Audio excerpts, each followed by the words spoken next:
Hello everyone, welcome to another episode of Celebrating Aviation with Mike Machat. According to my calendar, it's National Douglas DC-7 week, and we have some very iconic kits to show you celebrating this fantastic airplane. Before we get into the kits, let's talk about the DC-7's place in history. This was a momentous airplane. It competed directly with the Lockheed Constellation. First went into service in 1953. It was the first airplane to be able to go transcontinental U.S. nonstop with American Airlines. And REVELL, lo and behold, had the first pre-S American DC-7 kit that you see here on the screen. But in 1956, one of the very first S kits, S standing for styrene as we discussed in other episodes, one of the first S kits was a reissue of the DC-7, and that was the United Airlines DC-7 Airport set. This was an amazing kit, and as you see on the cover, it had all sorts of action items, ground equipment, and all sorts of things that added to the value of the kit. We're going to look inside of this box in just a moment. But the DC-7, built by the Douglas Aircraft Company in Santa Monica, California, went through a number of iterations. The DC-7 was powered by Wright R3350 turbo compound engines, and these were a bit problematic. They were powerful, but they weren't as reliable as the earlier Pratt & Whitney R2800s that powered the DC-6, which you see in this photo. The DC-7C was the final version of the aircraft, and it was play on words. It was nicknamed the 7Cs, but it was the first truly intercontinental piston-powered airliner. And it was a very successful airplane, but for a very short period. It went into service in 1957 and was eclipsed by the jets only 3 years later. This frog kit of the DC-7C is really something to behold. We're going to be looking at this in just a moment. The REVELL United DC-7 Airport set, ironically named Flight 707, if they only knew, was an amazing kit in its own right, but there was something even better. REVELL had a even more collectible version in Pan Am markings. We're going to look at the covers, and you notice that this is a second generation. It's not quite as sharp as the original scan of the United DC-7. But in terms of collectability, this is 3 to 4 times the value of the United Airport set. And we're going to look inside and show you why. Here's the original issue of the REVELL United Flight 707 Airport set, one of the very first S kits. And it's a California scene. I think that ties in nicely with the Win a Trip to Disneyland contest. It's got some unusual features that are inside the box: the ground equipment, baggage truck, fuel truck. And notice, this is always a curious element to me. The photographer is supposed to be taking a picture of the movie star on the red carpet, which is in the box, by the way. And if you look at the camera angle, it looks like he's taking a picture of the fuel truck. The other question I always had is, how did that fueler get up on the wing if there's no ladder? But that's neither here nor there. Let's open the box. And there is a original 1956 S kit. This is the way it came packed.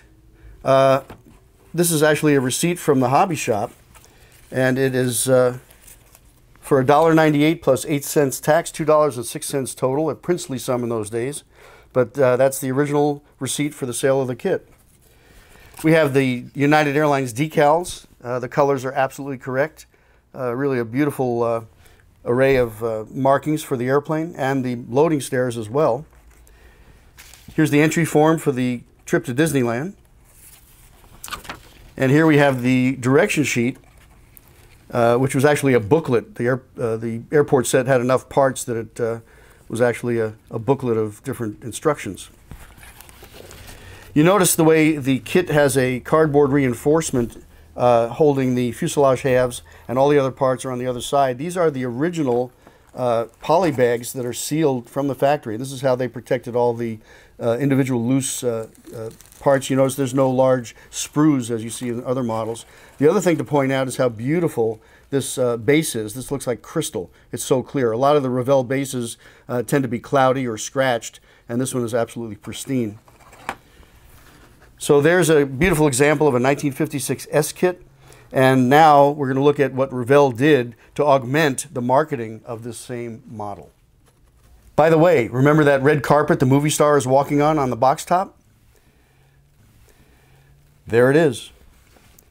Without realizing what this would become in terms of a collectible model, REVELL reissued this kit in Pan Am markings in a very limited production run. You can see that the box art has a different look to it. For one thing, the movie star has been moved into the correct position on the red carpet for the photographer. But the main reason for this is that it's a second-generation image.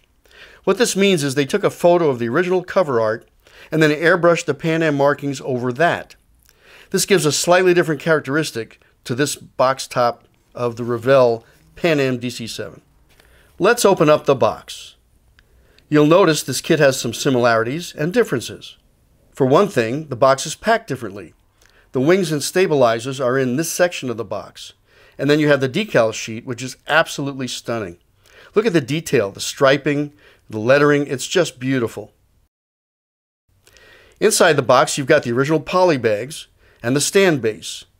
And the direction sheet is still down at the bottom, just as it was originally packed, so I don't want to disturb it. The Frog kit was an amazing model.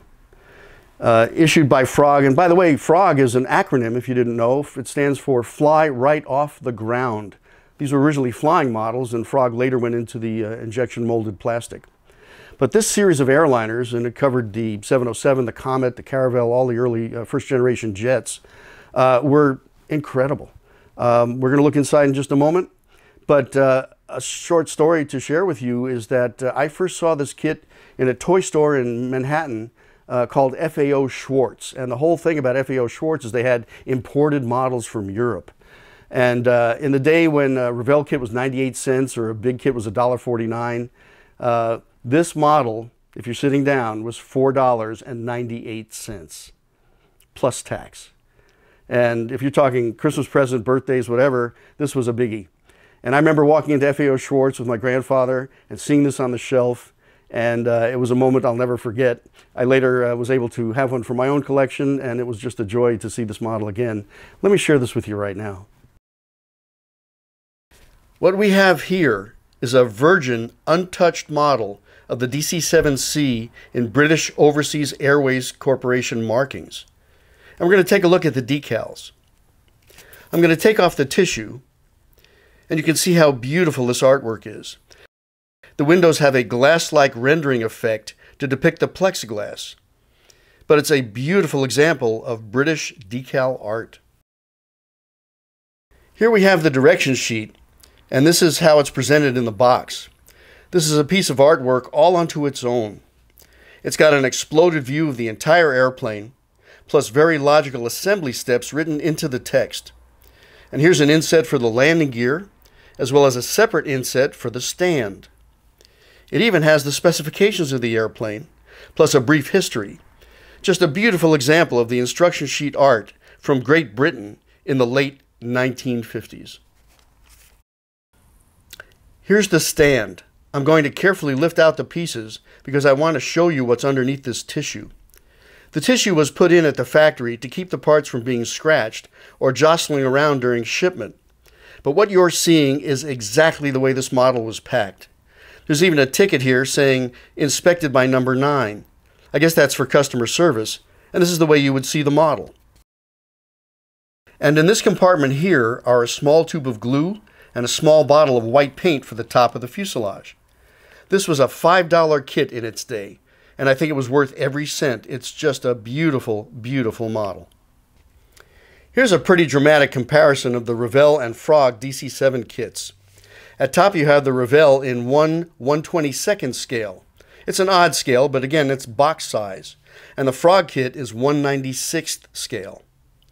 Notice the difference between the DC-7 straight tail and the taller tail fin of the DC-7C, which was to compensate for the more powerful engines.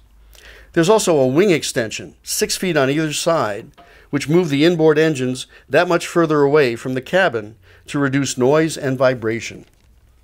Overall, you can see the distinct differences between these two great kits of the Douglas DC-7. So there you have it, a look at some really iconic Douglas DC-7 kits from the late 1950s. By the way, you notice on the airport set here in the REVELL kit, there's a sticker on the cover that says, "Win a trip to Disneyland." And this was a contest that you could enter. I thought it was really interesting that the Disneyland contest was on a United DC-7 because the official airline of Disneyland was TWA. Hope you enjoyed this episode.